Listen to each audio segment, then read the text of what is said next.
and also in an intelligent way so that we can make our people better. If you, as you come into the chat, hit the thumbs up button, hit the share button, hit the subscribe button. Now today, I have the great honor of speaking with the one and only Willie D.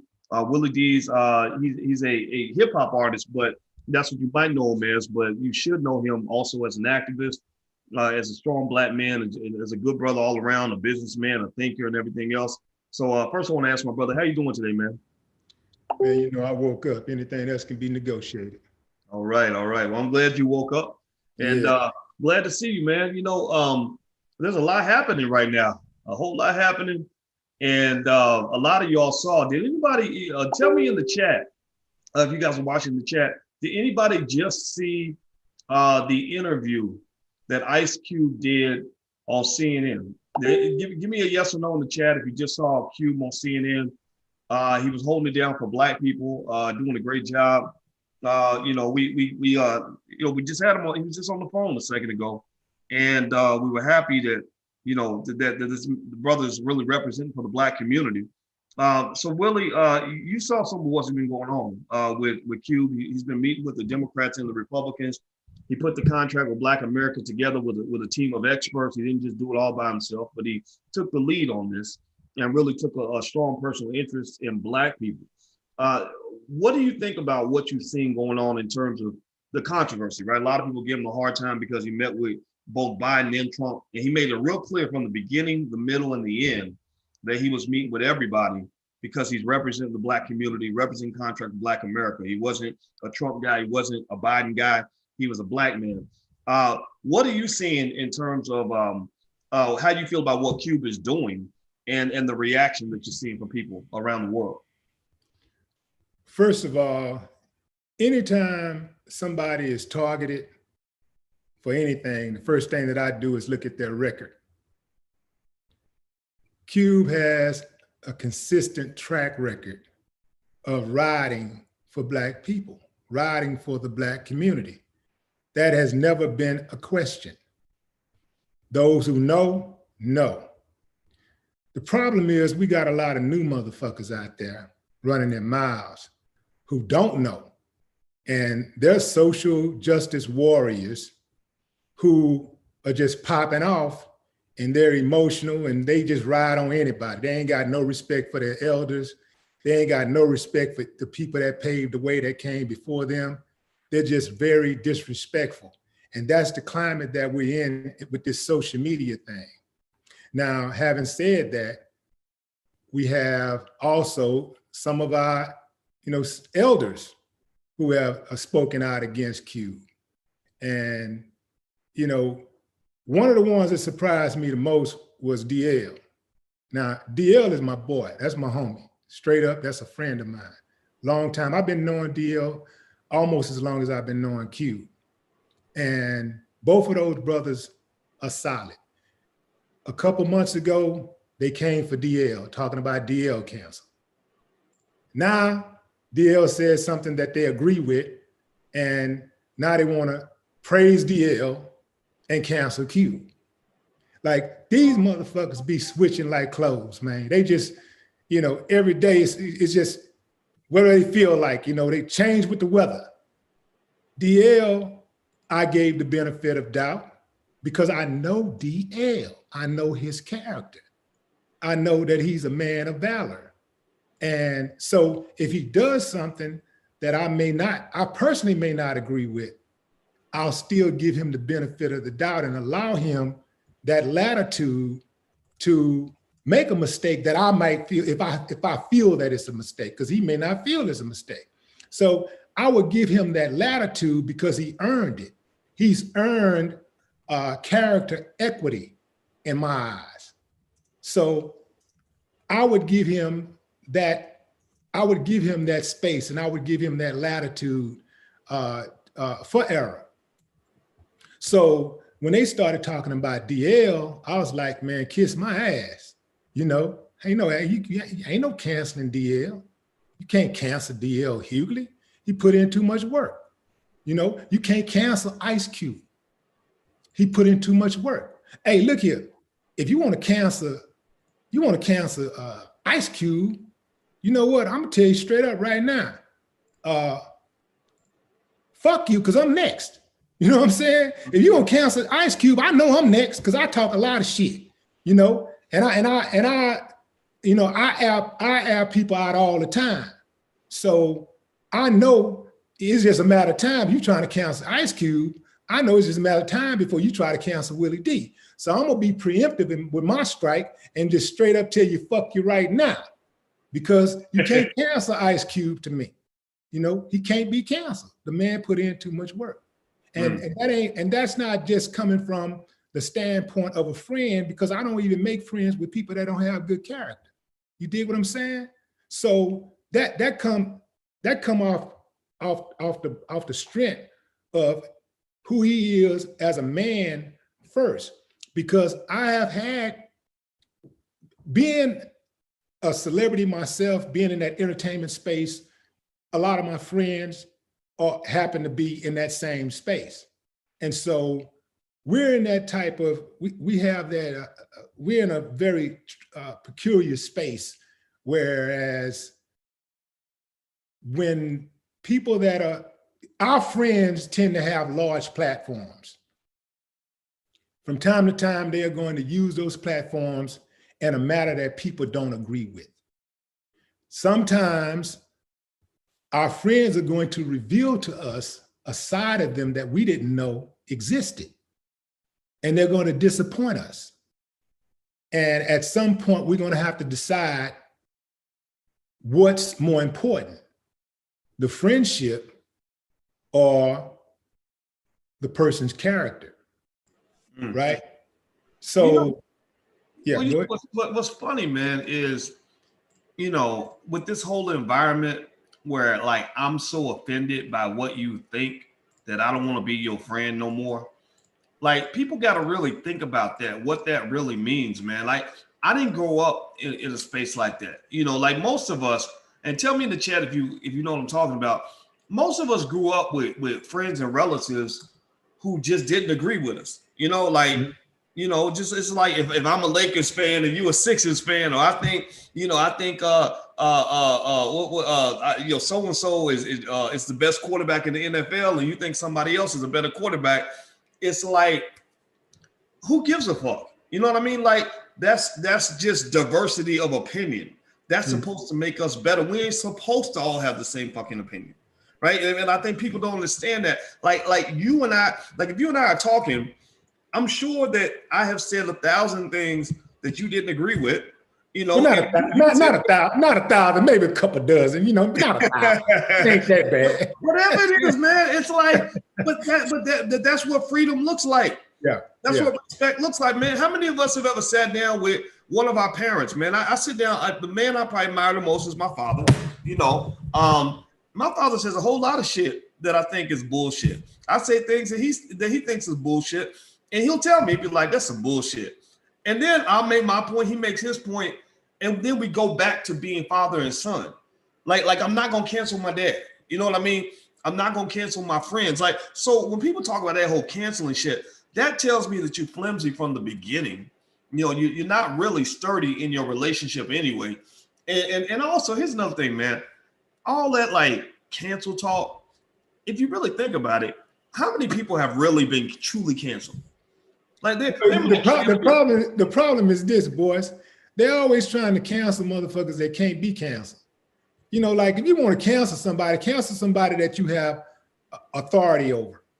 You know, like, do something like that, because again, like you trying to go for Q, you know, that ain't gonna work. You know, like he's fortified. You know what I'm saying? And he's put the work in over the year. I mean, we talking about 30 plus years, bro. We ain't talking about some new dude just jumping out. And you know that's what disappointed me. You know about what DL said about the the records. You know, like it would be different if Ice Cube made records where he wasn't really talking about anything. If he would have just been like talking about, hey, you made three jamming records and they booty songs, that's different. But the dude record is a blueprint for life. If you go through those albums, you can actually survive, you can thrive, you can learn, you can grow. The record has all the information, his records have all the information that you need to survive in this world. They're in those records. So because he's making records, his messages in the records does not minimize the message, because it's the same message as if Malcolm X was speaking, or if Farrakhan was speaking, or any economist, or a psychologist, a sociologist. Those messages are in that music, man. You listen to that music, that Cube music is a different level. It's substantive. You know what I'm saying? It has substance. So you can't just discount an Ice Cube and just say, oh, he's just an artist. You know, sit down and make a rap song or whatever, or go back to Hollywood and make a movie. No, he's deeper than that. So you can't quantify an Ice Cube like that. You can't do that to Ice Cube. There's a lot of other artists out there you can do that to, but not Ice Cube. Well, what's interesting, man, is like, when I was talking to Dr. Claude Anderson the other day, we're doing this whole Powernomics masterclass right now, and it's like, I remember he talked about the origins of Black people kind of having a place, like your place is to entertain, or is to serve us, right? And as long as you are in your place, we love you to death. But the minute you go off script, the minute you step out of your place, then it's like, okay, all right, Negro, we need you to shut up and dribble, or we need you to shut up and just go back to what you were doing, right? And in a way, it's kind of like how the Black man and the Black woman has kind of been like, to some extent, the white man's whore. Meaning that if you think about a man who kind of looks at for example, you just talk about a hoe versus a housewife, right?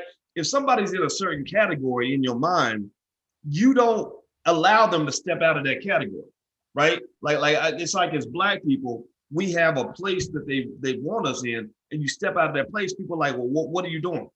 Now, because here's the deal, right? If Cuba come out speaking, Democratic Party talking points, if he had been doing what everybody else is doing, okay, everybody go out and vote, make sure you go out and, get Trump out of office and all that, they wouldn't have said a word. There's 1,000 celebrities, or at least a few hundred, that are out there that are speaking the same tune, singing the same song. And so when this one guy steps out and goes in a different direction, and he's not saying anything radical, like Cube is different from Kanye. There were some good elements to what Kanye was doing, but everything Kanye was doing, some of it I was kind of like, I don't know if this is really. Well, in America, the truth is radical. There you go. Elaborate. Go ahead. Well, for instance, if you go out like in life, like if you go out and you're having a bad day, let's say, you got into a fender bender on your way to work, shit, you're late to work, kids having problem at school, you get to work, you get in the elevator, somebody say, hey, good morning. You say, good morning. No fucking good morning. I'm having a fucking terrible morning. But we say good morning anyway, because it's the polite thing to do. We can be at a gathering, and somebody starts, bringing up, politics or whatever. And what the truth is, you have a certain position, but you hold it because you don't want to offend someone, or you don't want to offend them. Maybe you just don't want to offend them because of the social status that you share with them, or perhaps you don't want to offend them because you're going to lose some type of advantage, some type of, financial advantage or whatever. So we oftentimes, we don't want to rock the boat, so we go along to get along. And I think that even though what Cube did, he stood out on his own, I think that that's one of those things that is admirable as long as you're coming from a righteous position. You don't have to be right, just righteous. And I think that Cube is a righteous man. Mm. And that is the difference between an Ice Cube stepping out and, going out there all by himself, as opposed to a Kanye West. Kanye West is flip-flop. I feel this way, now I don't, and I apologize, and man, and I'm tripping, and they just mad because I'm a genius, and like all this shit. You don't know where this dude is going. He over here, over there. Oh, my mama died. I'm crazy. I ain't crazy. I'm smart. I'm really a genius. It's everything. And so that's totally different from a guy that's been consistent, a guy that has been reliable, a guy that has been respected in this game. And we're talking about the entertainment game, especially. I mean, Q got entertainment, respect, and street cred. So it's like when I say street cred, people in the streets respect him. People in the streets respect Q. People in the suites respect him. But, people should not get caught up. I believe, like, oftentimes we get too caught up in, the emotional aspect of the issues, as opposed to the facts, the reality of the situation. Is like Q was saying, like, we can't afford to continue this course that we're on. The trajectory that we're on right now as a race in America is not going to work socially, economically. We're going to be extinct as a people. We got to get this shit together immediately, or we're going to be out of here, man. So I can understand where people got hot about Q going to meet with the Republicans, or the Trump administration, but that was people that was mad that he met with the Biden administration. But the reason why they were mad more, I think a lot of people was mad about the Trump thing is because you can't negotiate with terrorists. Donald Trump is a terrorist. So you cannot negotiate with terrorists. Having your own, having our own table would be cool, but enterprise doesn't operate in a vacuum, and this is what people understand. This is what Cube understands. Enterprise does not operate in a vacuum. To control the table, you also have to be able to defend it. As long as we don't have arms, we won't have autonomy or control over markets, even those markets built solely on our labor and ingenuity. Cube is a big part of that market that has been built on our labor and ingenuity. He's made hundreds of millions of dollars for studios, and he's employed and made many, many people famous. He put many, many people on. A lot of the people that's talking shit about Ice Cube ain't put nobody on. They ain't responsible for nothing but complaining and talking shit. That's it. Mm. The man has been building for 30-something years. He's been putting people on for 30-something years. He's been sticking his neck out for 30-something years. So it's easy to just jump into a comment section and start, popping off. Drop a little old hot video. Oh man, fuck you, he canceled, and make jokes about the songs, and dropping little comments about his certain sayings that he have and all this type of shit. You got to get a little bit more original than that. Going back, grabbing song titles and all that old shit.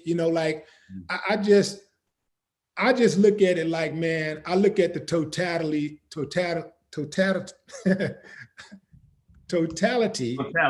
man's, I look at the totality of a man's work, the body of his work, his character, the extended version of his character, not the present, not the moment, not the momentary character.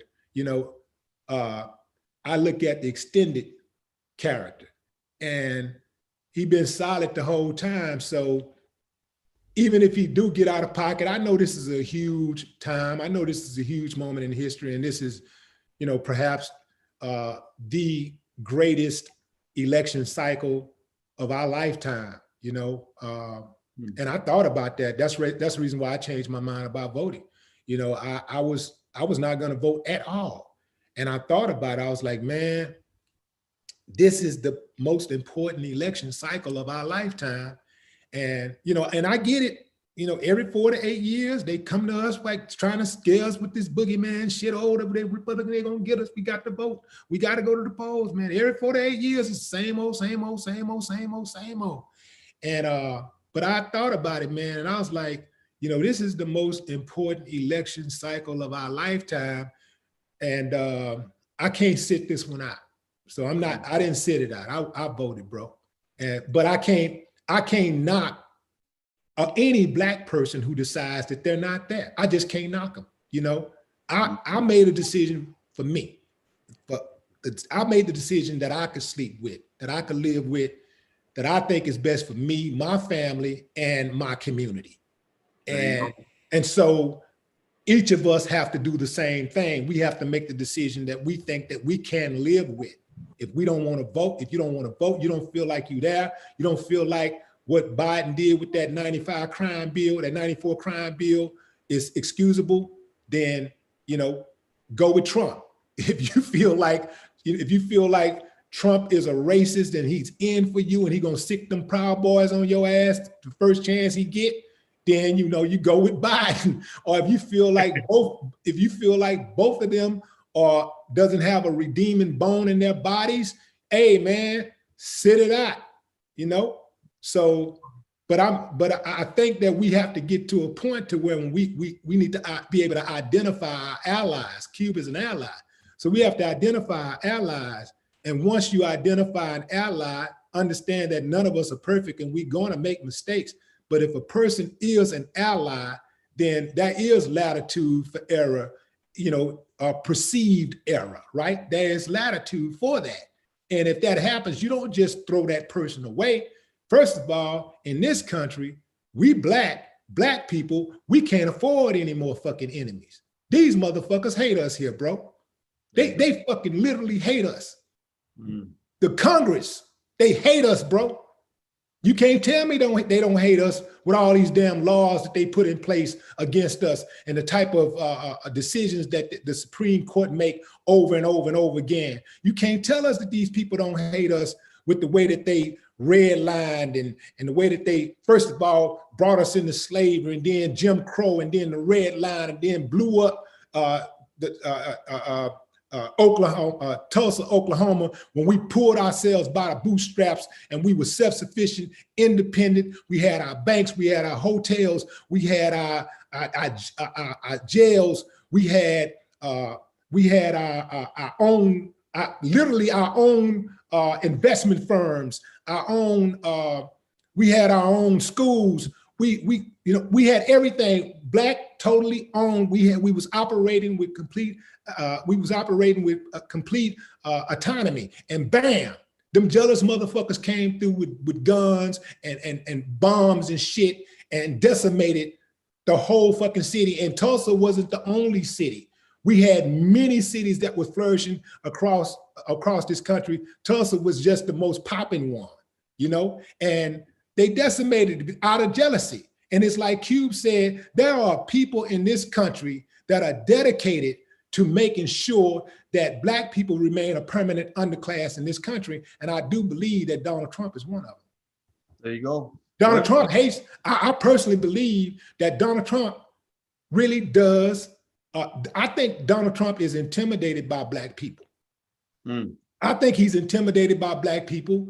And even though I was no fan of Obama's, you know, I get on Trump ass every chance I get because he rolled on Obama, and Obama is black first, but whatever he did, he black first. And the only reason why I believe Trump was attacking him from day one is because he was black. And he couldn't stand the fact that he had to take orders from a black man being in that leadership role. That's why they came up with that Make America Great Again. And that's why before Make America Great Again, their slogan was, we want our country back.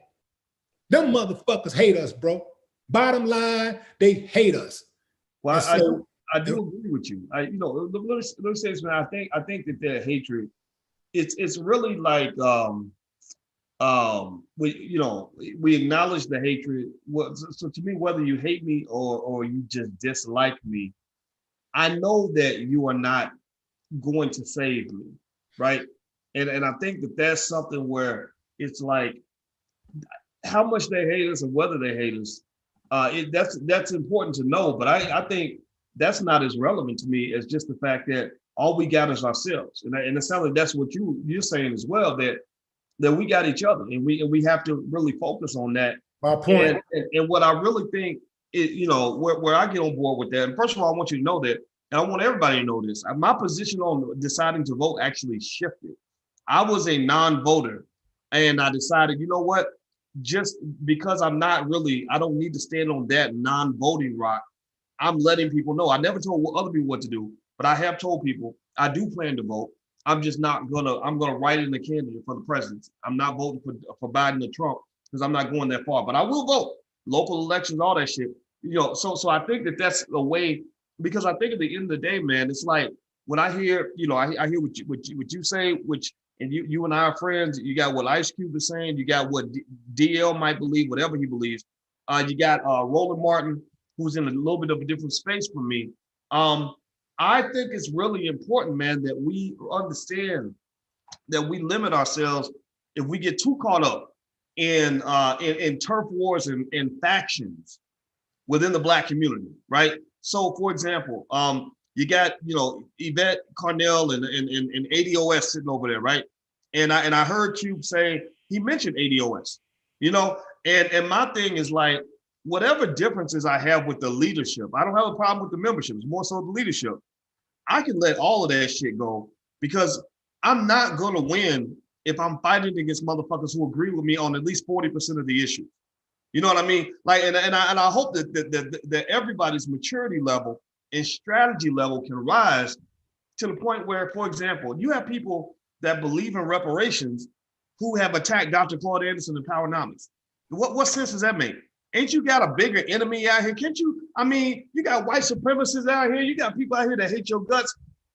Why not just say, I don't see everything he's saying. I'm not eye to eye on everything, but I'm going to stand down on that issue for the sake of unity. And what I like about what Cube is doing, man, is I feel like, let's just be honest, let's just keep it 100, man. I mean, he's Ice Cube, right? He's iconic in what he does. He's an extraordinary career. He's got a platform. I got a platform. You got a platform. We all got our platforms, and they're good. We got hundreds of thousands of people and all that. He's got millions. So when I see this guy that's got millions of people, and then a bunch of those people hate his gut, like they're pissed at him for being 100% Black. I see this, right? And I called you because I wanted to talk to you, man, because I know what you're made of, and I said, okay, this brother is running the ball down the field, and we should block for him. You know what I mean? Like fuck it. I don't need to be the king of shit. You know what I mean? I don't care about that. Like if it means I gotta get in line with something I believe in and stand down and literally let go of every single petty beef. Like Roland. I tweeted Roland. Roland said some shit. Boyce is a dumbass. Dr. Boyce is a dumbass. Whatever. And I said, Roland, I know you call me a dumbass on your show. You should just call me a dumbass over the phone. And I respect you as a journalist. I don't agree with a lot of the shit that you say, but you are welcome on this platform at any time. And I'm going to try to find my best to find a reason not to make you my enemy, because I got bigger enemies out here, right? And I think that that's really important, because one of the ways that they destroy Black people is divide and conquer. And we all— that's always been the play. That's always been the play. I'm not saying that this is rolling, but I will say that there are people out there, there are Black people out there that's in this so-called pro-black space. They always say pro-black anytime you're riding for black people. You got to be pro-black. You can ride for white people and you're just white. You know, you ain't pro-white, you're just white. But anyway, for lack of better words or whatever, black people that are in this pro-black space or whatever, there are people that are in that space. They're agents. They're really not for black people, but they fool black people because they'll talk about black shit, right? They'll talk about black issues. They'll say things like, talk about how the white man, this man, and the police brutality, man, see how they did the brother, man, woo, woo, woo, woo, woo. And then they always finding black people that's in that same space to try to tear down. If you're in that space, in my opinion, you're good with me. If you make a mistake, you're good with me. I ain't gonna do you.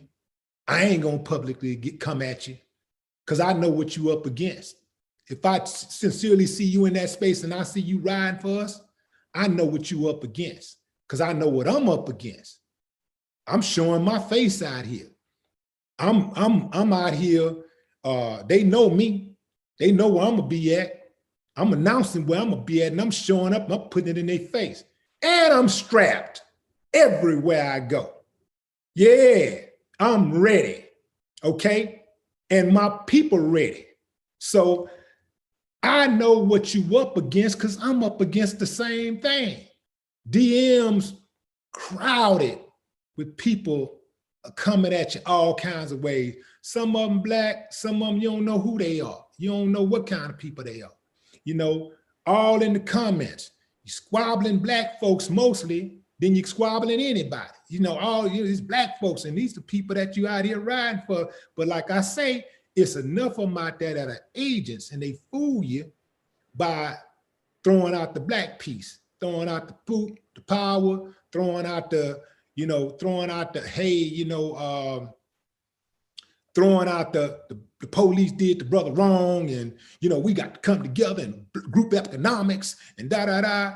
And then they just spend so much time attacking black people that's in the same space. So how in the hell are we gonna be able to come together if we keep fractioning off? Because what happens is that a lot of I would say most people are intelligent enough to follow our platforms, that follow these spaces where they're trying to get information. They're intelligent enough to say, man, I wish they just cut that shit out because I love both of them. I rock with both of them. I wish they just cut that shit out. And I've, been on different people's platforms and stuff that be beefing against each other that are black. And I've read some of the comments, so I kind of know the vibe myself. So most people get it, and they're gonna be like, well, I'm still going, Boyce come down, I'm going to support Boyce. Roland come to town, I'm gonna go support Roland. They get it. But there are others that are gonna just pick a side. They're gonna say, man, because I love Boyce, I can't rock with Roland. I love Boyce. I'm just gonna be dedicated to Boyce. And boom, you're picking sides. But both of y'all got the same end goal, and that is to uplift the black community. The ultimate goal is the same. The ultimate objective is the same. How we get there may be different, but we're trying to get to the same place. So I might get there, and I might take the back roads to get there. You might take the freeway to get there. I might take a helicopter, you might take a plane. I might walk, you might run. I might, take 50 breaks, trying to get to the destination. You may go straight to the destination without stopping, not taking no breaks, not taking no type of rest breaks or nothing, just going straight on through. You see, there's various ways to get there. So when somebody chooses a different way to get there, you shouldn't have a problem with that. the problem should happen if they're trying to go somewhere else, if they're not trying to get to that same destination. That's when the problem should come. That's when you should have a problem. So, you don't see me like in those type of spaces. I'm not going after people that I know that are in those spaces, that I know that rise by people for real.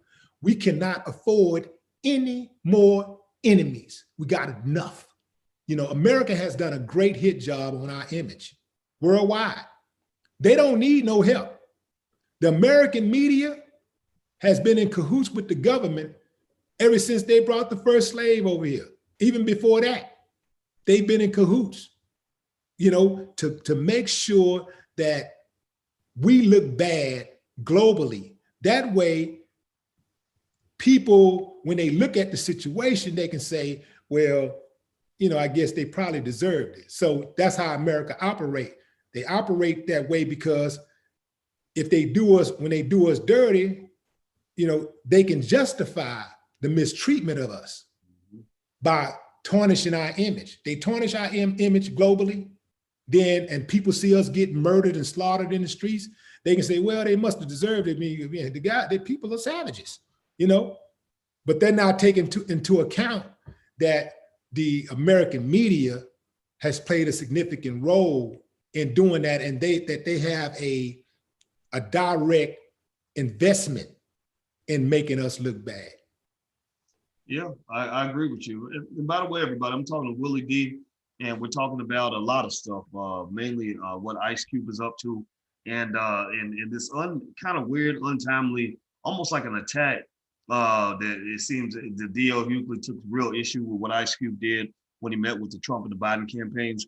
Do me a favor, guys, real quick, hit the thumbs up button. Everybody right now, please hit that thumbs up button to help us in the algorithm. And also, number two, don't forget the All Black National Conventions next weekend. And we got a whole lot of really great people coming through, from Tariq Nasheed all the way across to Vicky Dillon and everybody else. Now, Willie's invited. I'm trying to pin Willie down with his schedule.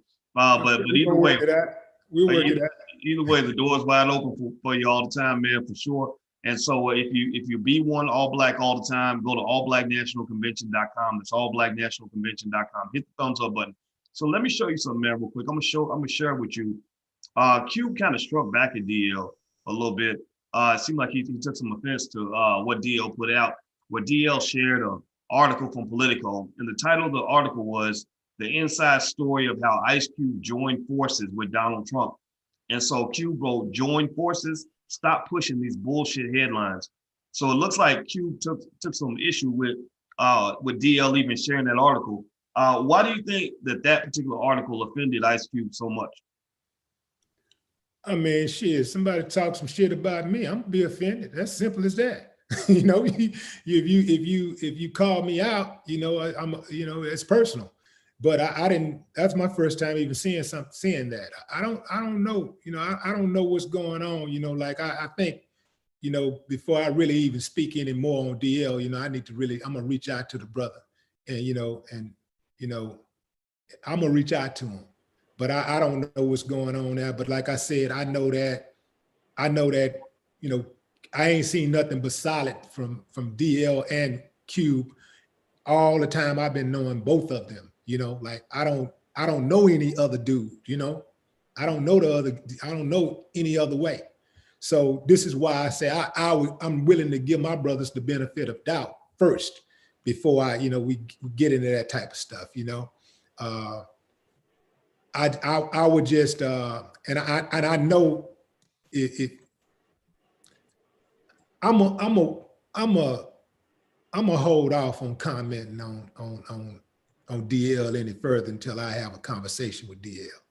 Yeah, I think that's smart. I think it's very smart, very strategic, and I don't even mean to even put you in an awkward position by even bringing that up.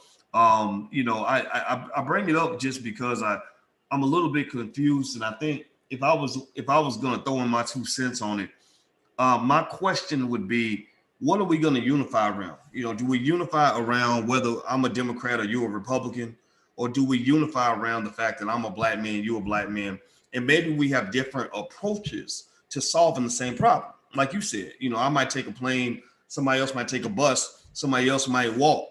But if we're going to the same destination, maybe rather than thinking about the things that divide us, we can start with the shit that brings us together. So that's why, for example, every time I start my podcast, I reiterate what our platform is about. Be one. Are you black first? Hashtag be one. That's how we know if you're in the right place. If you're not, if you can't put black people first, then we shouldn't have a conversation, because you're a different time. We're not built the same way, right? Because I would argue that if somebody comes in here, right, and so let's say one person comes in and they voted for Biden, somebody else voted for Trump, somebody else ain't voting, somebody voted, and then there's somebody who voted for Kanye West, right? But if we all start by agreeing that we want to do what's best for the black community, like that's what matters by any means necessary, to use Malcolm's words, then we can have a conversation. You know, we can. Think about this. We know this from sports. When you play football, everybody is not going to play the same fucking position.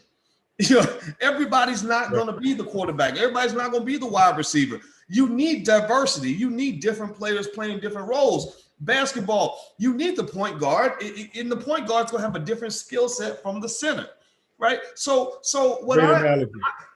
Great analogy.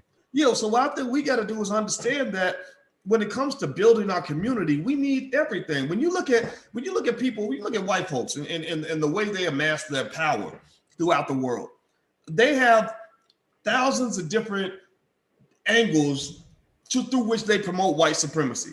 You know what I mean? Like they got engineers, they got social workers, they got doctors, lawyers, priests, and all of them, even when they disagree, there's certain codes that they all agree on from the beginning. Like, you know, okay, we're all American. We all want to push for dominance of America throughout the world. You might be liberal, I might be conservative, but there's a certain point that they will only go so far in their attacks on each other.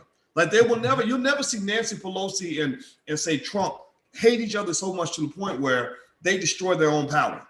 At the end of the day, Pelosi gonna be a millionaire, Trump's gonna be a billionaire, and they still gonna be white. They still gonna have America. They're still gonna have trillions, right? So I think that what we gotta figure out is like, what is our fucking baseline, and where are our serious conversations and where are our secondary conversations, and that's what a powernomics kind of mindset does. You know, when Dr. Anderson talks about this type of stuff, he said, look, all these other issues that divide you, those are what they call horizontal issues. You know, I'm straight, you gay, you know, I'm a man, you a woman, you know, I believe, you know, in closed borders, you believe in open borders for immigration.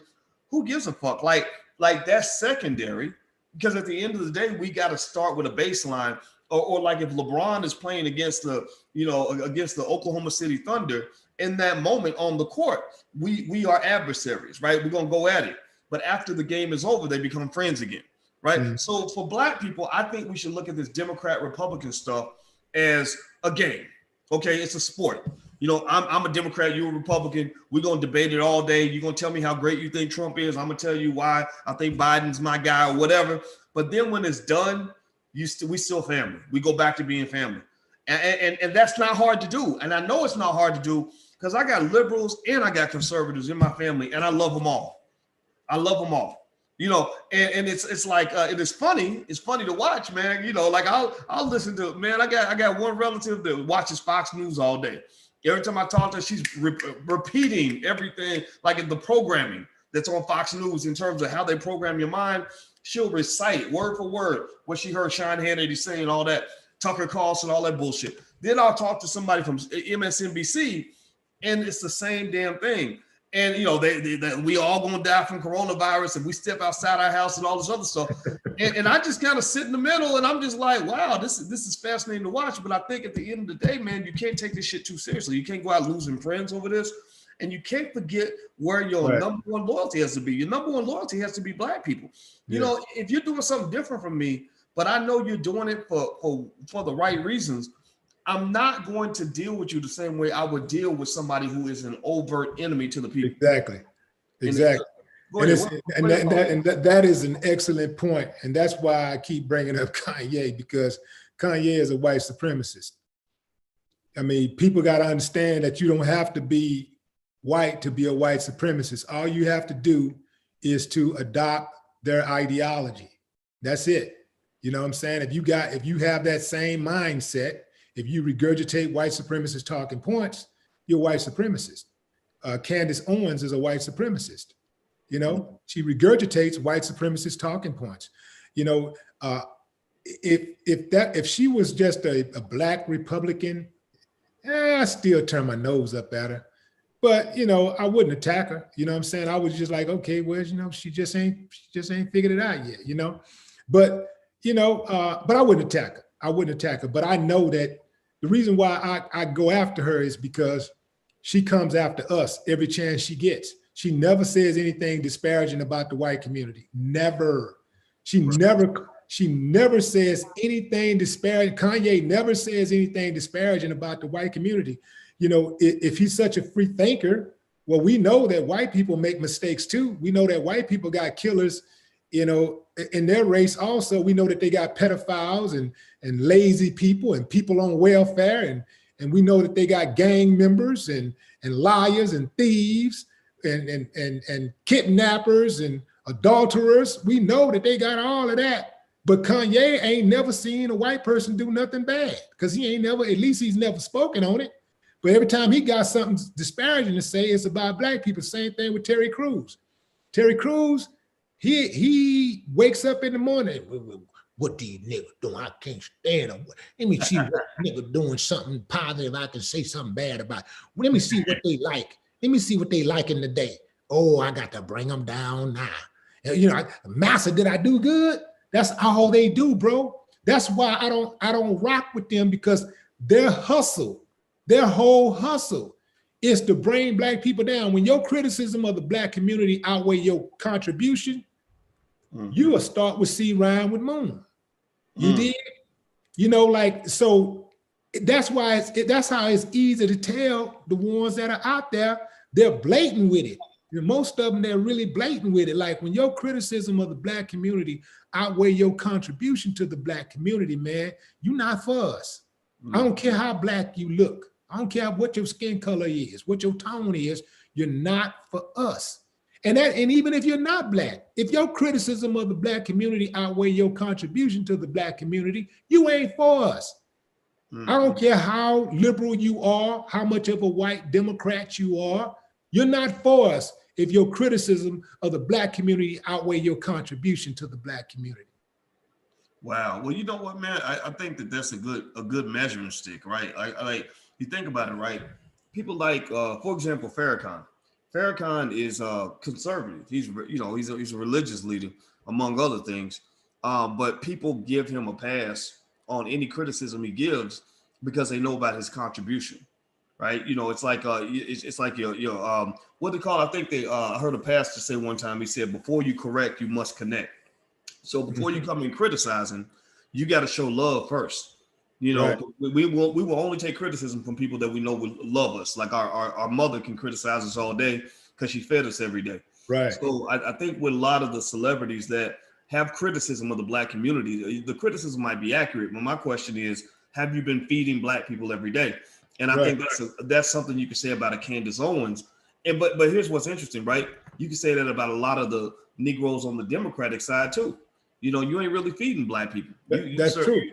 You serving massa, you know, you looking out for your boss. So whether your boss is Trump or your boss is Biden, you know, when you're looking out for your boss more than you're looking out for your people, nobody's going to hear what you have to say. You got to earn the right to come and tell me what the fuck to do. Like if you're going to come here and talk shit about what we're doing wrong, and or better yet, like Candace Owens is interesting because she has almost like a playbook of just, you know, like very accurate triggers that she knows, trigger language she knows, where she can recite word for word all the failings of the Democratic Party, right? Everything that you ever want to know about how the Democrats have fucked black people, she's on point with that. She knows that like a script.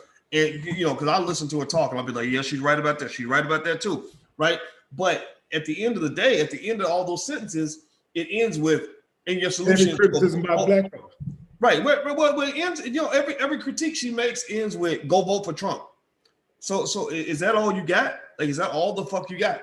You know, you and your white husband, you know, you're like sitting over here talking about like, okay, so you just a Negro with a job. You're just a fucking overseer who's trying to steal, or you just another pimp trying to steal hoes from a different pimp, right? And my argument is that black people don't need a pimp. We need freedom. Like freedom to me means that if you are in a car, you own the car, you build the car, you're driving the car, and you decide which way the car is going to go. You do all those things. That's freedom. So when we have a conversation about our people, we have a conversation about the things that matter to us, we should be driving that conversation, period. It drives me crazy that all these Negroes talking about COVID or talking about, what was that other shit they talk, even the police shooting thing, right? Those are bad. Those are issues, right? COVID's real. Police shootings are real. But I also hear a lot of black people talking about things like reparations. They won't even fucking say the word reparations. They won't even say the word. They have told their soldiers, like, do not even say the word because we don't even open up that conversation. And millions of black people are like, why are you not even saying the word? They won't talk about criminal justice reform in a broad perspective. 50 people a year approximately get murdered by the police. Maybe it's 70, maybe it's 100. I don't know what the number is, but I can tell you it's in the hundreds. Okay, it's in the hundreds, right? Black people, black men, I don't know. I'd like to see the stat, right? And that's bad, right? We got to fix that, right? For sure. But I know what's in the hundred thousands is the number of black men they have put in prison under that crime bill. Like, you got to go fix that shit. Like, if you want to impress me on criminal justice reform, okay, I get it, right? We get, somebody gets shot. We make it a big thing. We talk about that one person in that one situation for like a whole month. And that's cool, but that's good for that one person. Their family gets taken care of. Ben Crump gets a check. Then you go to the next shooting. It's like a repetitive, redundant ceremony. Right. It's like, and I'm looking for long-term changes. I don't see that, right? What I want to see is something like this, right? We're going to allocate $10 billion to hiring 50,000 lawyers who are going to go back and review, I don't know what the 300,000 cases from going all the way back to the 90s to find out if these people were over sentenced. And so that means if you got locked up in 1996 on a drug charge and they gave you, I like one guy I know got 14 life sentences. He ain't seen his family since 1988. Let him the fuck out. Like, and don't just let him out. Let out 50,000 people. Like, that's a change. That to me is substance. That's real. When you let out one person, because Trump did this. Trump let out one lady. She had a really terrible situation. She had, Al or something. She had done 20 years and she didn't deserve to go to prison at all. And they marketed one lady's case. And I'm like, that's one person. Don't do that. Tell me when you let out 50,000 people or 100,000 people. That's how because when Biden was talking about that crime bill, man, if you go back and listen to Biden and the way he really went in, he doubled down on that racist language, man, where he was like, we got to there's 100,000 of these kids out here, these super predators. We got to take them out of society. We got to take them out of society. So he wants to go like scorched earth. We want to spend $10 billion on prisons and cops to put 100,000 cops on the street to take out 100,000 young people. That is a broad effort. So when you're trying to clean up a broad effort, you need an equally strong broad effort, an equally broad effort in the other direction to reverse the damage of what you did. If a fucking tornado tears down my whole goddamn house, I can't clean that up with a mop and a toothpick. You know what I mean? Like, I can't do that. I got to do construction, heavy construction to rebuild that house. And that's what they're doing. They blew a tornado through the black community and destroyed our whole house. And they try to clean it up with a damn toothpick. Or they bring it over a bologna sandwich. They're like, okay, we even now, right? No, we're not. Right. So I think that's what we got to look for, man. I really think that our smartest people, man, and our strongest activists need to be the ones guiding the discussion, not these white liberals, man. Because I'll tell you this, and I'm gonna let you talk, man. I'm gonna shut up after this. No, actually, I like hearing you talk because it's just so goddamn smooth. I just keep on going. I like to hear you talk, man. Okay, cool. I'm trying, man. I don't know if I'm sure I got some dental stuff done, so I'm getting used to talking this way. But right. The last point I'll make on that, man, is that like these conversations have to come from us. You know, they don't listen to us. You see, what happens is that these Democratic Party leaders and the Republicans do the same thing. I don't talk about the Republicans much because I never thought about being a Republican. Now, you know, when I start talking about Republicans a lot, that's when you got to worry, because that means I'm thinking about giving them my vote. Because I'm gonna talk about whoever owes me something. I'm gonna talk about them. If you owe me money, I'm gonna talk about the person who owes me money. I don't ask We're for talking money. about when you're talking about the Democratic Party is because you've been harmed. You feel like the Democratic Party owe you something because you've been loyal to the Democratic Party to an extent. And so you feel like they owe more. And these people over here ain't really don't care about you one way or the other anyway, but these motherfuckers over here is faking and fronting like they really care. So you feel like, you know, we have been loyal to a fault to the Democratic Party.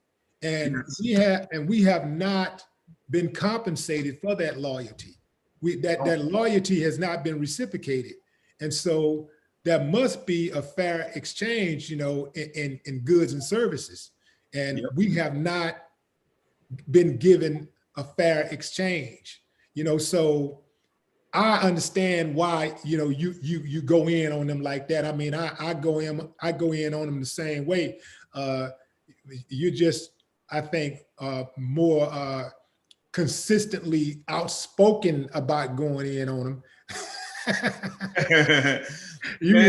You light them up. You be lighting them up consistently. But I'm not mad at you, man, because I think that all of us, we have to deal with it the way we've all been injured to an extent, right?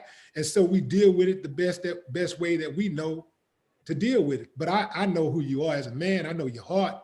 So I know oftentimes that you're challenging your audience when you put out certain things. You know, oftentimes you're challenging. You throw something out there. Hey, what y'all think about this? You know, and you already got the answer. You already know what the answer is. You know, throw it out there. You know what? You know what I know, man. I know what I think about it, right? And I don't go into the conversation assuming that I'm right, and I don't go in assuming that people are gonna understand my perspective, right? So I really listen to Black people, man. Like people, you know, like sometimes, you know, somebody make a smart ass comment like are you on Trump's payroll or whatever? And I think one of my friends said that. She was joking, but I said first of all, number one, Black people need to be on somebody's payroll. Like we need to be getting something out of this voting shit. Whoever the fuck, like that's the problem. We ain't on nobody's payroll. That's why we broke as a community. So as a community, we need to be receiving something for our vote, not individually but collectively. But then number two, I said, you know, I don't really talk to politicians. I just don't. You know, it's my personal bias. I said, I don't talk to Democrat politicians. I don't talk to Republican politicians. I talk to Black people.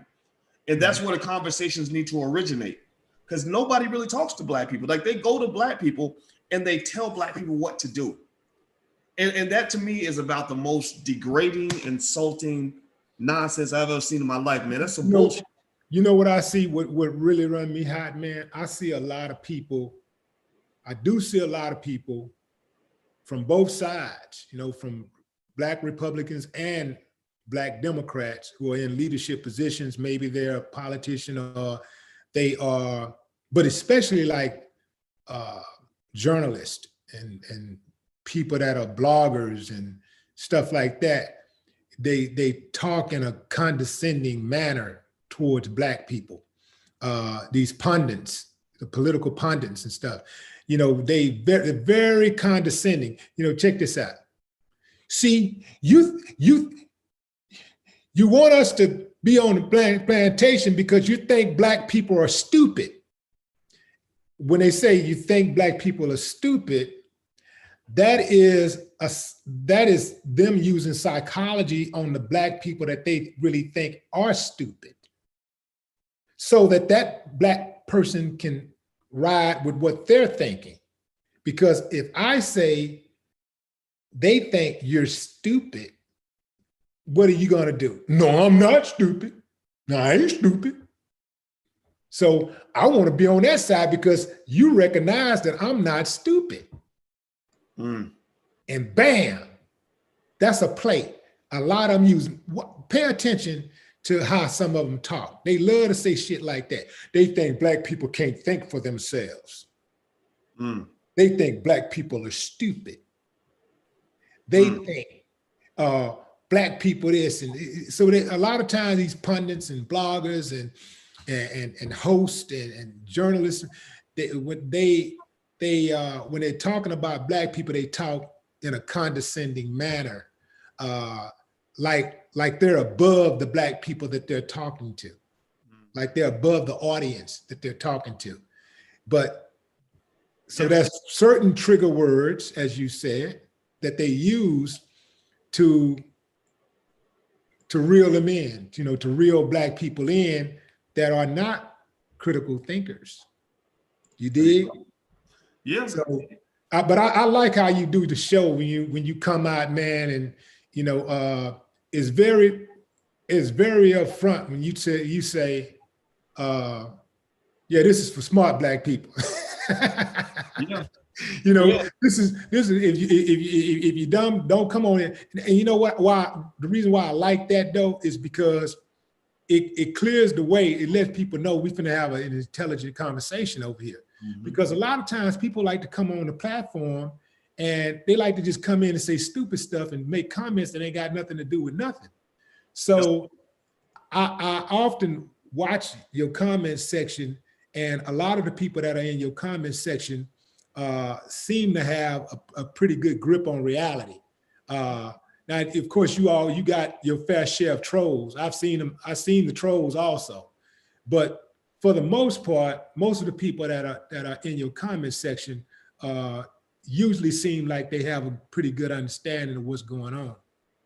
Yeah, man. Well, I feel like I feel like black people need some people that are not gonna insult their intelligence. I believe in challenging people to think up. Let's learn how to play chess instead of checkers. Mm-hmm. And one thing I found, man, that really surprised me is and it really helped me. I have a lot of respect for soldiers. I don't disrespect soldiers because I think it takes a lot for somebody, to put their life on the line that way. And I think you need soldiers. And I noticed that a lot of people that follow the platform are in the military. And I couldn't understand that. And I remember, because I had an event, man, out in Seattle or somewhere, and I just invited some people to come in. And I think 80% of the people that were there were veterans. And shout out to the veterans, by the way, who were watching. And I said, so what is it about the veterans? I said, I'm not a veteran. My father was, and I have respect, but I never did that. And one of them said that we like the fact that you don't just complain about a problem. You talk about solutions. You talk about strategies. And that's something that this person at least felt that he said, I relate to that. I relate to having a strategy. I want to know how we're going to fix this shit. How we're going to make things better. How we're going to fight back. I don't want to hear about how oppressed I am. And, like you said that one time that made me laugh. You said, how are you empowering me by telling me I ain't got no power? Right. I remember the day you said, I was talking to you on the phone. I was walking down the street. I was actually in Seattle. And you said that, and I just cracked up because that's what we do. We have these people that are claiming to empower black people, and all you're doing is telling them why they can't do shit on their own. That makes you a white supremacist. You're arguing every day like you can't do anything without white people. You need their help. You need their help. No, we could use their help. They owe us their help. But shit, if they don't deliver their help, I'm still gonna figure it out. Yeah, and stop right there. So I have an idea why soldiers follow you, because soldiers, for the most part, are disciplined, and most soldiers, they have a certain accountability swag, right? You come on this channel, then like you're moving forward and you're moving people forward, challenging people to think, challenging people to grow. And so I think that's a draw for soldiers. But going to your last point, can you finish? Because I want to backdoor. I think I cut you off. No. Actually, I was done. I made my point. I think overall, I guess it's different strokes for different folks, right? Different people are just built different ways, right? You got some people that are smarter than others, some people that are more determined than others. Some people that are willing to play hardball. Some people want to play softball. Some people have courage. Some people have fear. And we all have. I think we all have fear, but I think that we all respond to fear in different ways. For some people, fear puts you in a cage. Like they, and the Republicans know this, right? They know that black people. There are a lot of black people who are just scared all the fucking time. So their goal is right. Right, that old bug-eyed slave, like all bosses, they can come get us, Like I remember when Biden said one time, he said, if you let the Republicans win the election, they'll have y'all back in chains, right? Like ain't no fucking have it. What are you talking about? And here's the thing, Boyce. Going back to what Cube said, we survived worse than Trump. So that Trump is not the boogeyman. All of these motherfuckers been the boogeyman. Every single president we've ever had, ain't none of them, not none of them have really went to bat for black folks. And we can't say, man, they did something for us and we had a good run while this guy was president. We had a damn good run. We can't really say that. And when I say a good run, I'm not just talking about an economic good run. When has black people really felt free? When in this country, because there's a difference between freedom and liberation. When has black people really felt free, really felt safe in this country? When have we really felt safe? So even when you got money, you live in a gated community. Even when if you reach a billionaire status, you're still B1 in this country. You're B1 in this country. So it's like when Trump first became president. First of all, like most people that's civilized, I was shocked. I was totally shocked. Me too. I was actually at a Fox local in Houston, and I was covering the election. And no, I wasn't at Fox local. I was at CW local in Houston. So I'm covering the election, and I'm looking at the numbers coming. I'm like, it took the wind out of me, bro. I was like, this goofy ass motherfucker. This goofy, dumb, lying, thieving ass nigga about to be the president. I'm like, oh man. But I caught my snap the way I always catch my snap. And I said, it doesn't matter at the end of the day who the president is. Ain't none of them gonna stop me from getting mine. Ain't not one of them gonna stop my grind. But it's important what Cube said when he said that we have survived worse than Trump. Trump wants to be a slave owner. We've survived slave owning presidents for real. We've actually survived presidents who owned slaves. A whole 95% of a Congress that owned slaves at one point. Yep. And that's why it was so hard to get rid of slavery. The whole damn Congress had owned slaves. All the banks, Chase Bank, Bank of America, Wells Fargo owned slaves. The Ivy League colleges owned slaves. So this is why it was so hard. All your major institutions own slaves, including churches. Yeah, let's talk about that. Let's talk about it. Let's talk about them Catholic churches that own slaves. So this is why it was so hard to get rid of it, because slavery, white supremacy is woven into the fabric of America. But we've survived worse. And, it doesn't matter at the end of the day who the president becomes, who emerges as the president. We'll survive no matter what. We will survive because we're the most resilient people on planet Earth. If most people had to face, if most races had to face the things that we faced in this country, they would be extinguished. You know what I'm saying?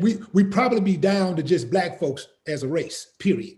Black folks, it would be only black people on the whole planet. because the other races, they just kill themselves. They go, oh, hell no, we can't go do this shit. I can't do it. We can't survive. Oh, no, hell no. You know, like, so, and that's the thing that people have to understand. Like, we're resilient, but people have to understand, and we kick ass, bro. We have millions of success stories.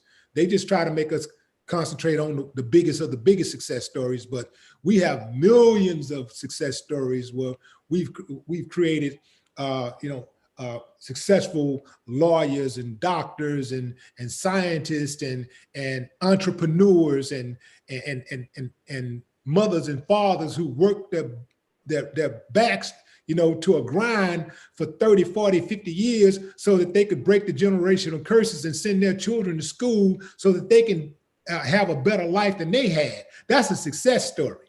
When you've been given nothing, and when you've been denied an education, and you were able to save your pennies and put them together and send that baby to college. That's a success story. But they try to make us feel bad about ourselves and act like we can't do it. So that's why it's important to have these spaces like we have, so we can control our own image. So we can counter this BS that they got out here, that they put out here on a daily basis, all through America, all through American media about us. It's important that we have these spaces to dialogue and counter these negative images and thoughts that they project on society about Black people. So we have survived worse than Trump, and we've survived worse than Biden. And so it doesn't matter which one of them emerge as the president, we will survive. And not only will we survive, we will thrive, because that's what we do. And let me say this, man. And by the way, everybody who's watching, I'm sure you know that this is Willie D, who's here. I think you should subscribe to his channel. If you haven't done it yet, it's Willie D Live. He's Willie D Live on Twitter, Instagram, YouTube. Make sure you subscribe. Everybody, could you take 1 second? Please hit the thumbs up button. If you haven't hit the thumbs up button, please do that. And also, don't forget, next weekend is the All Black National Convention. We got a long list of really powerful people coming through to talk about everything from Black economics to Black relationships to Black politics and everything in between. Everybody from Nuri Muhammad to Vicky Dillard, Tariq Nasheed, a lot of great people. So go to allblacknationalconvention.com. You can get your tickets there. Allblacknationalconvention.com is going to be virtual. So you can watch from your home, bring your family, all that stuff. Hit the thumbs up button if you haven't done it. One thing I'll say, man, about what you're saying in terms of this political conversation, this is something where I think we really got a great opportunity, particularly with the great work that Ice Cube is doing and people that are supporting him. And I'm a little confused. I wish more people that have these, 10 million, 20 million Instagram followers would step out and just say, look, Cuba's my friend. I support what he's doing. I'm kind of stunned that a lot of these people that, those mainstream types haven't done more of that, but that's another conversation. But I'll say this, this is a good opportunity in the sense that, when you talk about a negotiation, when you talk about what's happening right now is whether no matter what the outcome of the election is, Black people have already won the election. Do y'all hear that? I want everybody in the chat to give me a yes or no if you hear what I'm saying. Black people have already won this fucking election. And let me tell you why you already won the election. The reason you already won the election is because intelligent Black people, conscious Black people, real Black people out here like you and I, we have made our voices heard. Like we have pushed the conversation. When you start seeing those uppity elite Negroes getting nervous and foot shuffling and getting pissed off and cussing me out, that means that you have pretty much put pressure on them. That's when people holler, it's because you hit the dog in the head with a rock, he's gonna scream. Like when you hit an infection with some disinfectant, you hit a scab with some disinfectant, it's gonna sting. So they kind of reacting, they're flaring up. Just like a virus or a fungus flares up when you put the disinfectant on. So you're shining the light on the way they've been treating you. I've heard from people, insiders in the Democratic Party, who have said that it's easier now for them to get their attention because of what you're doing out here. So don't believe for 1 second that they're going to ignore you forever. They can't do it. It's not going to work. Now, so that's why I say Black people already won the election. The 2024 ain't going to be like 2020.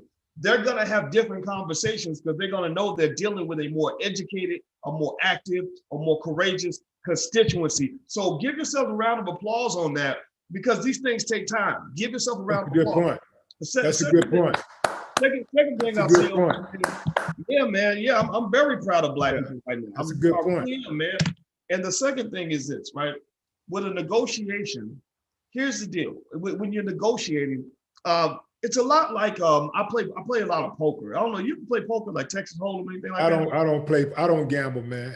Yeah. You know what? I'm not into gambling, but I love poker because it's a great game of psychology, strategy, and math. Like if you're in a poker tournament where it starts with 800 people and you get down to like the last eight, out of 792 out of 800 people are gone.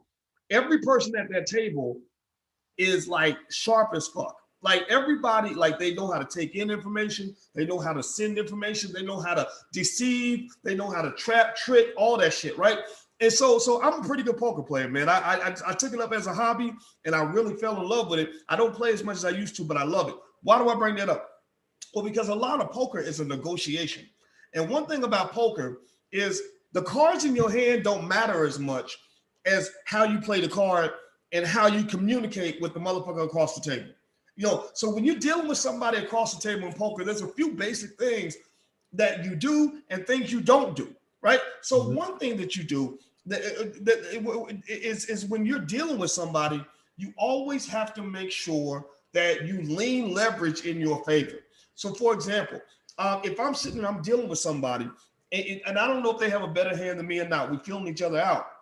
One thing I do not allow is I do not allow them to get me on the defensive. You know, where they're bullying me, they're betting big, and I'm just matching the bet. I'm barely holding on, right? I'm backpedaling, right? Because the thing about it is you can't score points. Like sports, it's hard to score points on defense.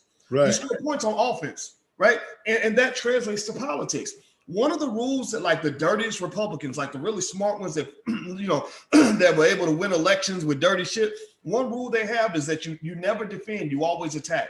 So when somebody attacks you, you don't spend all your time getting defensive and getting scared and shit. You counterattack. You go at, they exploit your vulnerability, you exploit their vulnerability. And in poker, it's like that. So if somebody raises you to try to intimidate you, you don't fucking match the bet. You either fold and walk away, or you raise that motherfucker. You say, okay, I'm gonna re-raise your raise, and now I got you scared. You worried about what I got now. And at the end of the day, if you're more worried about what I have than I am about what you have, then I'm gonna win, even if I have worse cards than you, because I'll scare you into folding your shit. Black people don't know that. Black people will negotiate as a collective. When we negotiate with the Democrats, we'll let them trigger us. We'll let them push our insecurity. Well, you know, Trump if he get elected, he gonna kill you. Well, you know that this is going. If you don't elect us, then you're gonna be in big trouble, right? And we'll get all nervous and bucky-eyed. And, oh, well, shoot, boss, I don't want that to happen. So okay, you can have my vote. You can have my vote. You're not supposed to do that. What you do is when they come to you and they say, well, you know, if you don't show up and vote, we're gonna get another 4 years of Trump. My response is, well, Trump is your fucking problem. He's not my problem.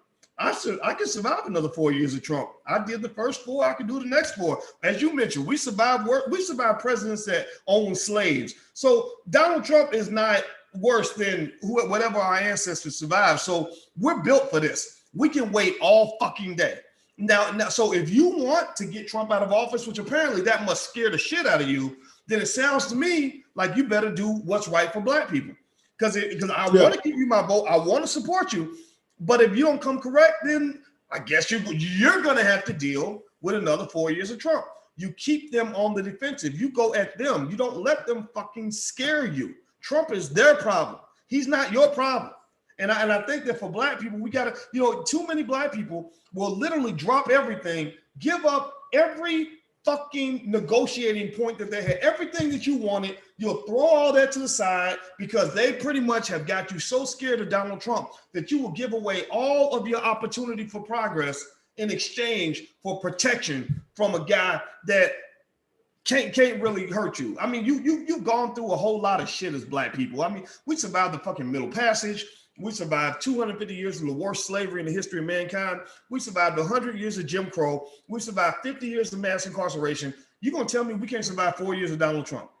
Come on, man. Yeah. Seriously. Go ahead, Willie. I'll let you get the last one, man. Thank you for listening.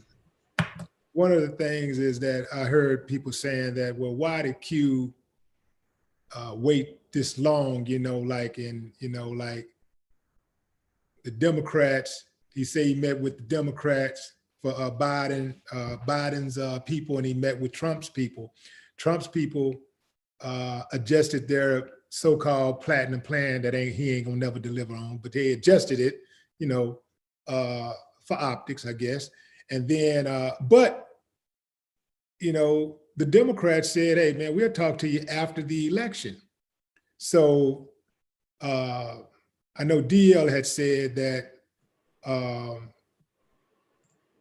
the reason why they didn't meet, because they can't do nothing. They're not empowered. They can't do anything. But they could have done something. They could have put a plan together and say, this is what we plan on doing if we get in. That's what you do. It's part of your platform. That's what you say, like that is part of, your plan. Like, it's just like when Biden was running and he talked about all of these things that he was going to do for America. He's not the president, but he talked about all these things that he would do once he gets in. So he could have easily drew out a little plan for Black folks and say, okay, this is what I'm going to do for the contract with Black America. This is what I'm going to do. You know what I'm saying? So he could have done that. I mean, the Democrats could have wrote a plan out. And that would have been a whole lot better than knowing that Trump got a platinum plan for so-called, he ain't gonna deliver, but that would have been better than knowing that he got something and you don't. Put something there, you got to put something there, even just a placeholder or something, goddamn it, just something to put something there, put something there so that the people can believe, so that the people can see that you do care and that you are serious about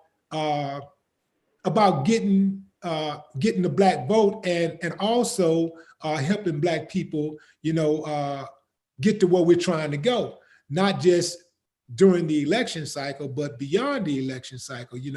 That would have went a long ways if they had put a plan together. If they would have said, okay, well, what's his platinum plan? Well, shit, we're gonna at least match it.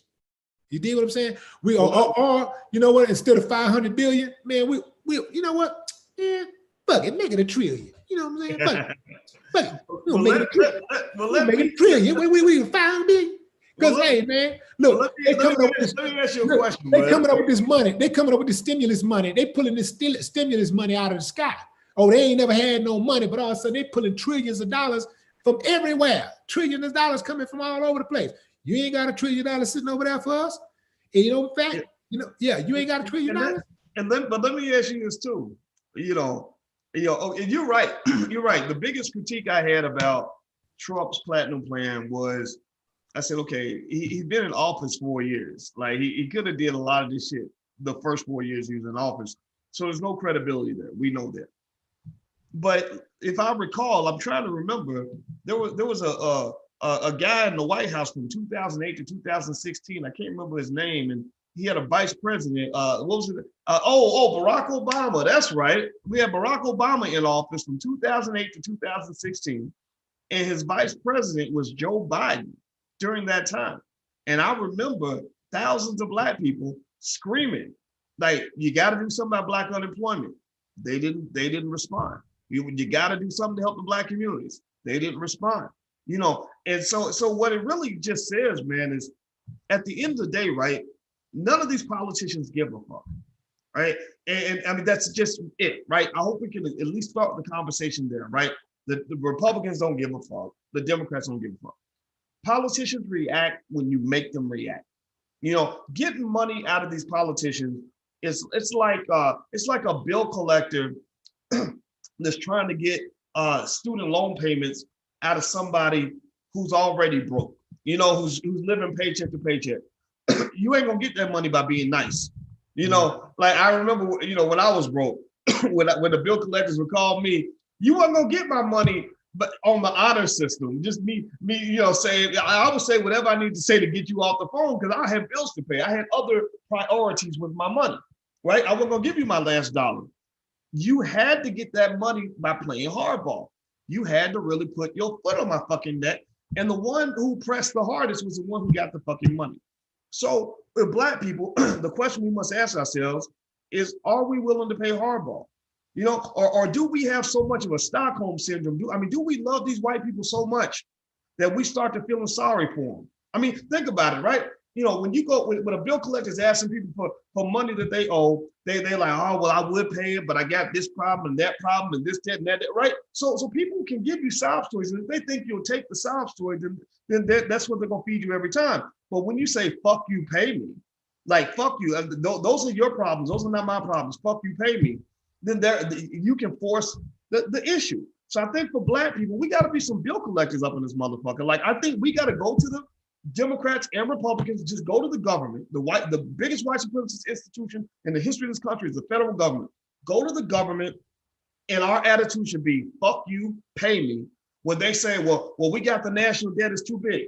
Fuck you, pay me. Well, our annual budget's only $3 trillion. Fuck you, pay me. Well, we need y'all to vote so we can no, fuck you, pay me. Right. And then at that point, you just say, I'm sorry, I hate to take my vote away from you. I want to give you my vote, but fuck you, pay me. Pay me and you'll get the vote. Right. That's it. That's it. I mean, anybody who's ever collected money from somebody knows what I'm talking about. I just think about business situations, man, where we would negotiate with somebody that owes them, and you know it. I mean, you've been in the hip hop game.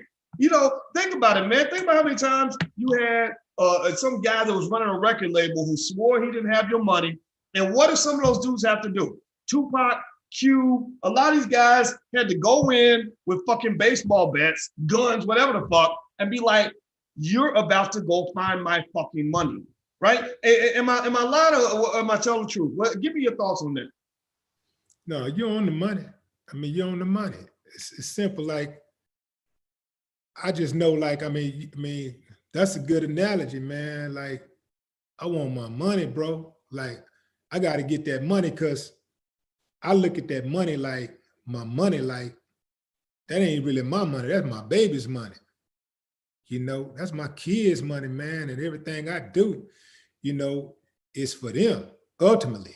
So, man, I got to defend it with everything, you know, like I'm already a beast for my own money, but you start messing with my baby's money.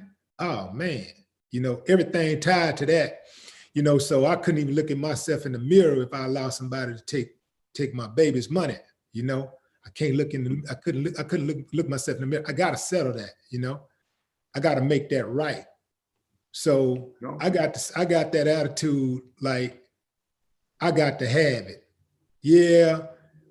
What I want to know is, like, what do you think about? What do you say to like Black people who have that attitude, like reparations ain't gonna never happen? You know what? They could be right. It ain't never gonna happen if we don't never fight for it. That's it. I mean, this is why I think reparations is gonna happen. What was worse than reparations for us as a people? Slavery. What you mean? What was worse slavery. Than slavery? What was the greatest atrocity ever committed against us in this country was slavery, first and foremost. Right. There were Black people that were saying, well, you know, slave, they ain't gonna never let us free. We's never gonna be free. Now those were the buck dancers, but then there were also solid Black people who were honorable, who thought that it would never happen, right? They thought, man, it's never gonna happen. Stop talking like that. You know, stop talking like that. That's not gonna happen, you know? But with all the money tied to slavery, with all of the capitalism that was afforded to those who took advantage of a people's suffering, I mean, the greatest suffering known to man, it ended.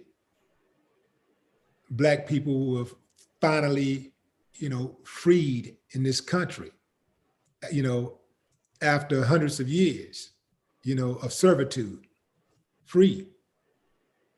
So if freedom can come to enslaved human beings, being us, then reparations can damn sure come.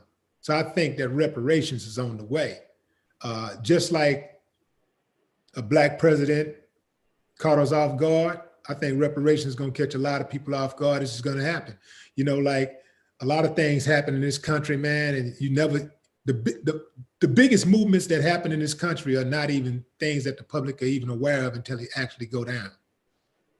It's like, oh shit, it's happening. Like, oh man, they gonna do this. They doing this. They, you know, damn, you know. So I think that's how reparations is gonna happen. I think that that's a conversation that is inescapable. They have no choice. They have no choice, but because people, the conversation is not going to go away. The conversation is only getting louder, you know, by the day. That's not going away.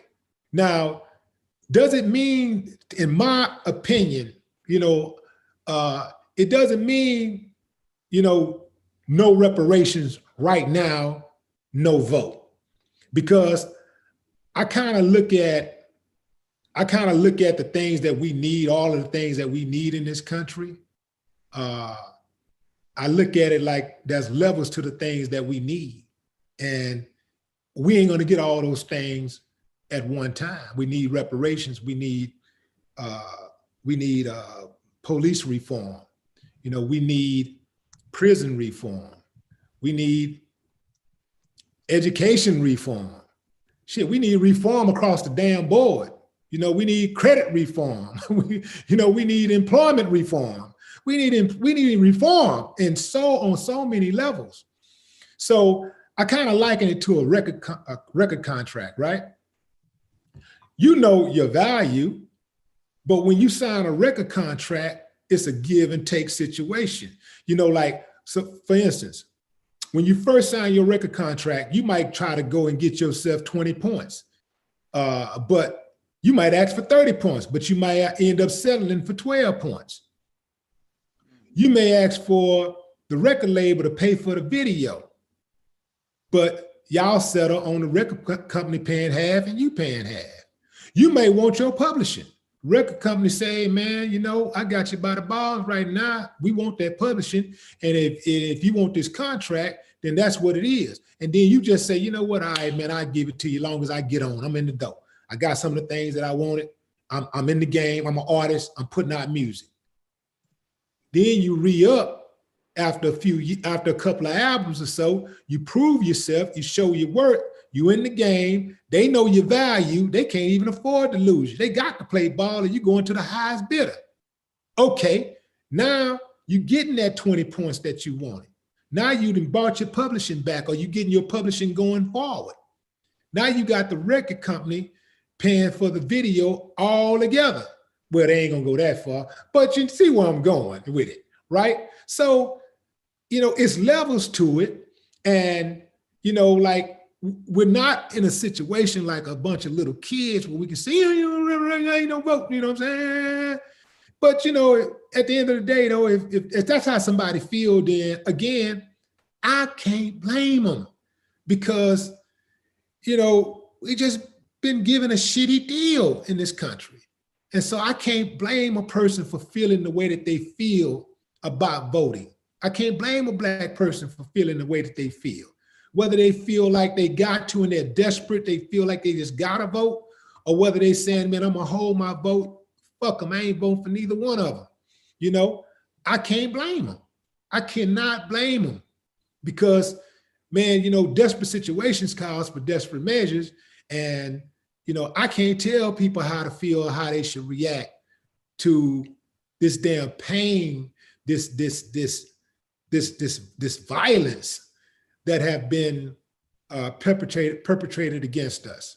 You know, we have received a shitty deal.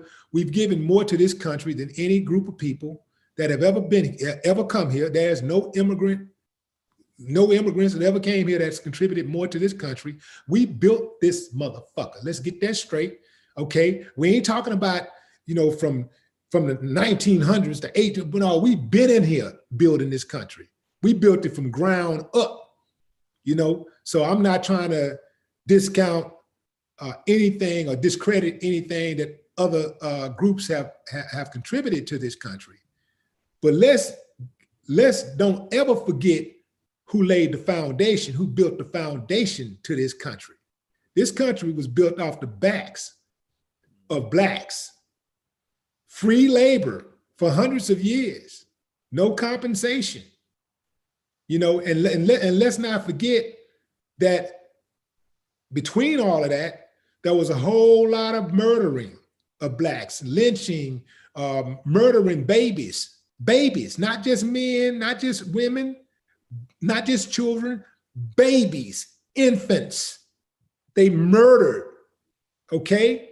They raped, not just women, not just little girls, but they raped men and boys.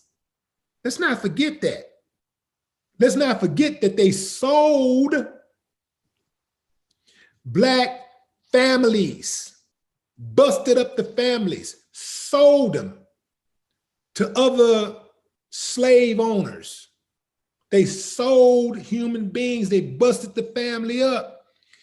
They raped our women and they made babies that they made bastards. White men are the original deadbeat dads. We got to straighten this shit out. Let's get it straight, baby. Let's talk let's talk real. So when you start trying to call Black men out who perhaps may not have their shit together for the last 40, 50 years, let's remember y'all got y'all centuries ahead of us with this deadbeat dad shit, this fatherless child shit. How many Black babies that have Black white men created that they left fatherless, that they sold their own children. They sold their children, baby. They sold them to other people, to ship them off to other plantations and towns and states. They sold them. Some of them killed their own children. They killed them. Mm. They enslaved their own children. Do you understand what I'm saying? You can't tell me shit about no Black man not taking care of his responsibilities.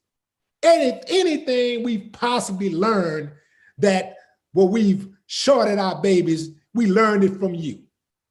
Mm.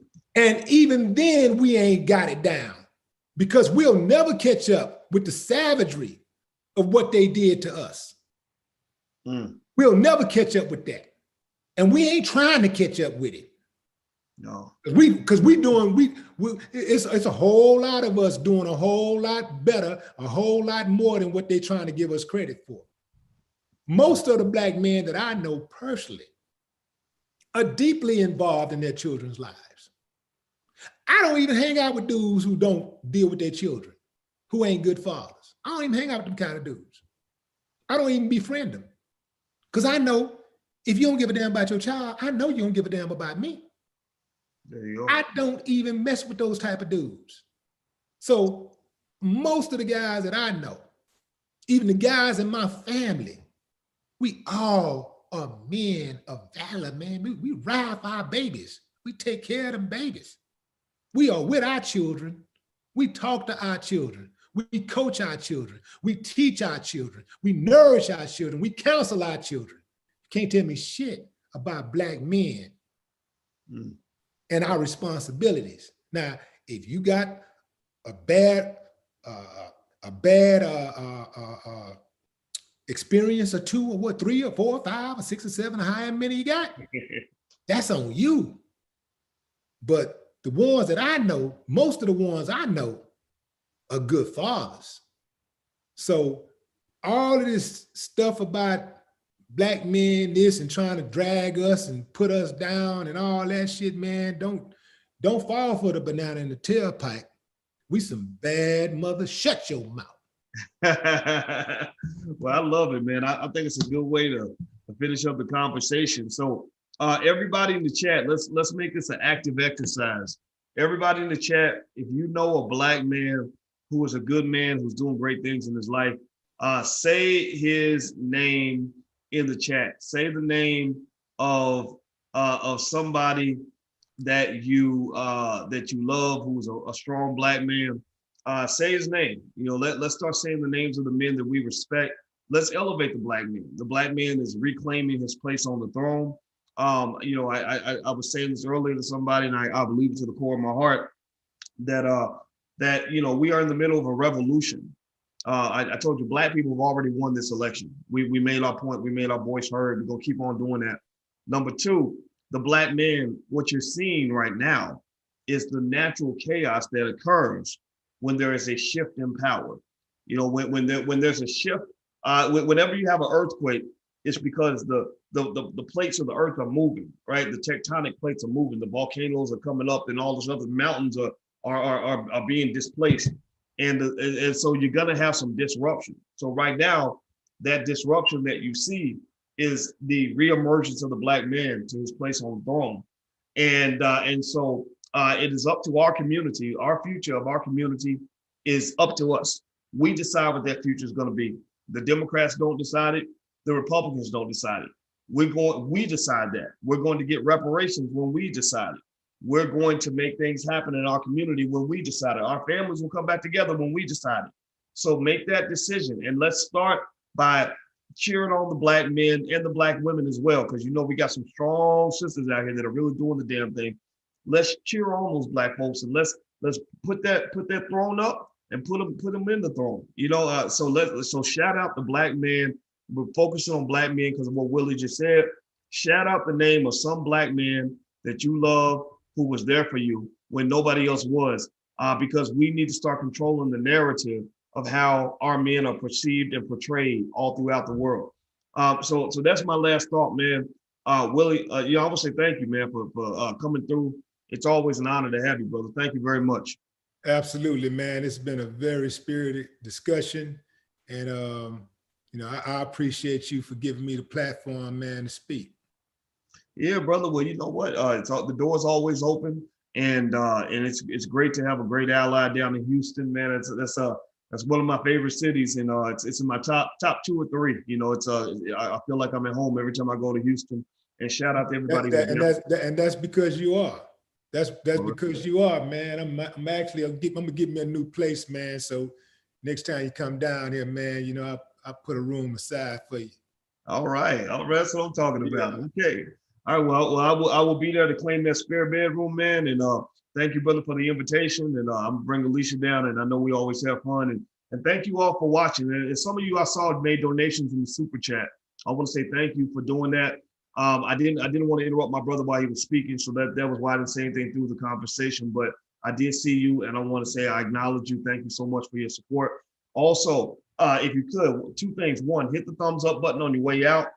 Please hit the thumbs up button if you haven't done it yet. Number 2, All Black National Convention is next weekend. So if you are B1, you believe in building the community, then this convention is for you. It's not one of these other conventions that's brought to you by McDonald's or sponsored by Walmart. There is no corporate sponsorship for this convention. This is funded by Black people. It's for Black people. And we're going to have a lot of great Black people, from Vicky Dillon to Tariq Nasheed and Constance Carter, who's a real estate mogul. All kinds of brilliant Black people that can help you elevate in a lot of ways. And I hope you guys will join us. It's going to be virtual. If you want to get a ticket, go to allblacknationalconvention.com. That's allblacknationalconvention.com. All right, guys, take care. Have a good night. And thanks again, Willie, man. It's good seeing you, brother. Absolutely. All right, my man. Take care.